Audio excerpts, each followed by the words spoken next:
Hello to all my amazing educator friends. It's Monica Genta, and we are here this week with another super incredible episode of the Teacher Vlog. Guys, for this one, you are gonna wanna get a piece of like apple pie and a cup of coffee, maybe some grits, because this is going to be a Southern masterpiece kind of episode. I have invited my friend Ashley Bible to the episode today, and she is a high school English lit teacher who is coming at us with 2 tips on how to motivate all students, but especially those ones who are at the middle school and high school level. Now, at the end of the episode, I want you to stick around for one more tip, because if you are looking for something to motivate yourself and your students on a super high level, now that we have turned a new year, I've got just the thing for you. But for right now, I want you to take a look at this super great episode with Ashley Bible. All right, everybody, teachers, get ready for this one, because I am with Ashley Bible, who is a high school lit teacher from the South. And before we started recording, I was just basically pouring my heart out about how much I love the South, and like your accent is just incredible. It's like the most endearing thing ever. Do you hear that a lot? Like that your accent is just amazing? I do, yeah. Oh, it's just, I could just eat it up. Well, super excited because we're talking about engaging and motivating older students, and you and I are totally on the same page on this, and you've got 2 really innovative tips. So why don't you go ahead and start the first one, that is kind of this concept of raffles. Okay, so even though I teach high schoolers, I love following elementary school teachers because they give me so many great ideas that I can adapt. Yeah. And a lot of elementary teachers do book raffles, and it's just where they put new books out and they do this raffle to see who gets to read that book first to check it out. Mm-hmm. And I thought, well, I can do that too. So I did it with my high schoolers, and it was awesome. You know, of course, we had the high school level books. I put them on my whiteboard, Mm-hmm. and I put these little cups under each one. And I did a little book talk, and then they went through and put a slip of paper in with their name if they wanted to check one out.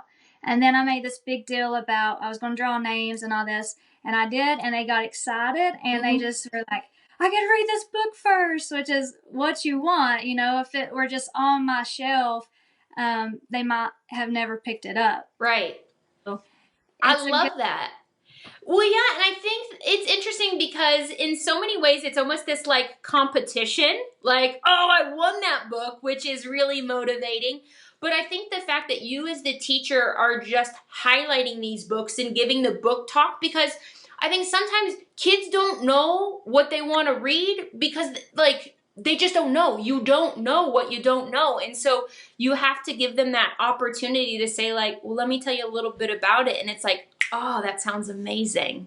Yeah, on our first day of school, I did it, and I just had popular new books out. Yeah. And they didn't know me well then, so I just, told them about the books and how they might like them. But then once they got to know me, at Halloween, I put out all of my favorite spooky books. Uh-huh. I really talked them up, and I, was telling them they were my favorites and all this. And so many of my students like put their name into every one. They didn't care which one they won. They just wanted one that was my favorite because I was so passionate about it. So it's a great strategy. Yeah.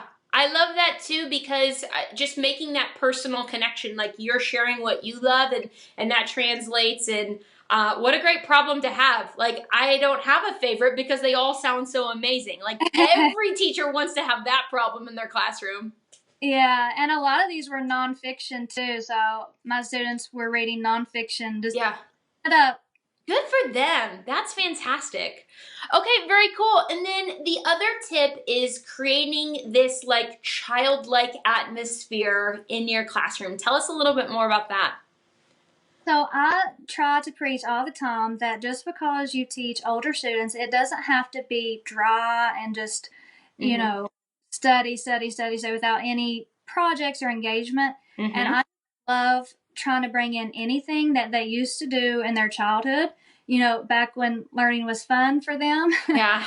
I try to bring that into the secondary classroom so that they can see that wonder again when they were a younger child. So, for example, I do a lot of STEM projects, and we do these with whatever novel we're reading. Mm-hmm. So, my very favorite one is the tiny house project that I do. You can get on Floor Planner. It's a free website where you can design your own house. Okay. Students can use it too. And they design a floor plan and a tiny house for one of the characters in our book. I love that. They do too. They could spend hours working with that computer. It's technology, Mm-hmm. I think critically about the book. They have to use evidence in their design because Mm-hmm. you can type on, why you're supposed to type measurements, but they type their evidence in there Mm-hmm. and explain their design choices. And it's just so engaging. They love it. We have these presentations where they get to show off their houses, and it's cool. They're building a little house and doing this project, but they're still learning. Yeah. And it's at their level. I'm obsessing with that project idea. I think that's so cool. Especially because that tiny house phenomenon is so popular right now. There's so many great HGTV shows about this that especially the older kids are watching that. And so to make that come to life and have it based off of lit and book characters is just genius. Cool. I love that.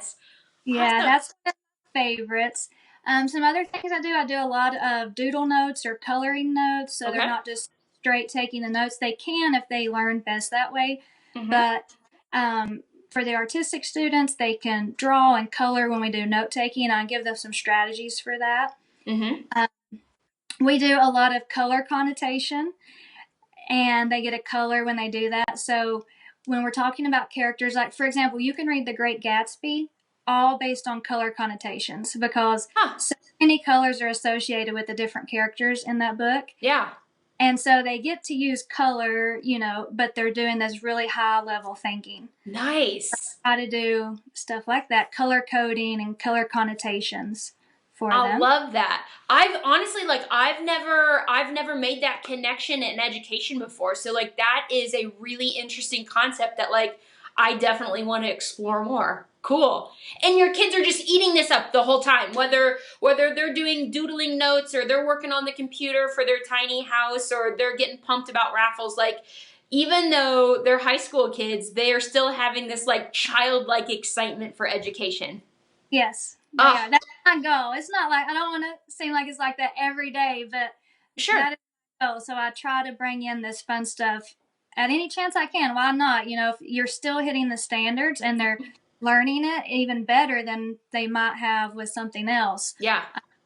That's my goal. That's all that matters. And I love that you're sharing so much of this on your Instagram. I watch your Insta stories. Just the other day, I was watching something about your grading with the assessment things. You had a wall and just for feedback. That was really cool. Yeah, it's an interactive bulletin board, and so it's based on writing tips and things. So when they're doing their essay, they can go over there, and it's not like a static bulletin board where they can't touch. Yeah. They can pull slips of paper and get writing help that's individualized. So yeah, love it. Didn't that episode just warm your heart? Doesn't it make you want to have biscuits and jam right now? Ashley is so stinking sweet, and her ideas truly were even sweeter. I think that whether your kids are 4 years old or your students are 14 years old and everything in between, those ideas are gonna help us motivate students in a really meaningful way. Now, if you are looking for some ultra fun motivation to help you crush it in the classroom, I want to tell you about this really amazing opportunity that is starting really soon. It's the Crushing It for Kids Teacher Challenge. It is going to be professional development like you've never had before. You might have heard of my Game Changers Challenge, the online PD that hundreds of teachers took in 2018. Well, I've made a new course called Crushing It for Kids. It's a 21-day challenge that is full of engagement opportunities, all happening on Facebook. It's flexible, it's fun, and it is freaking awesome, quite frankly. And I would love to have you join. Take a look at the link below.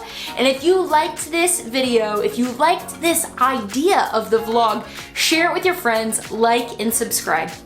But if you don't get anything else done in your classroom this week, the one thing I want you to remember is, hey, you got this.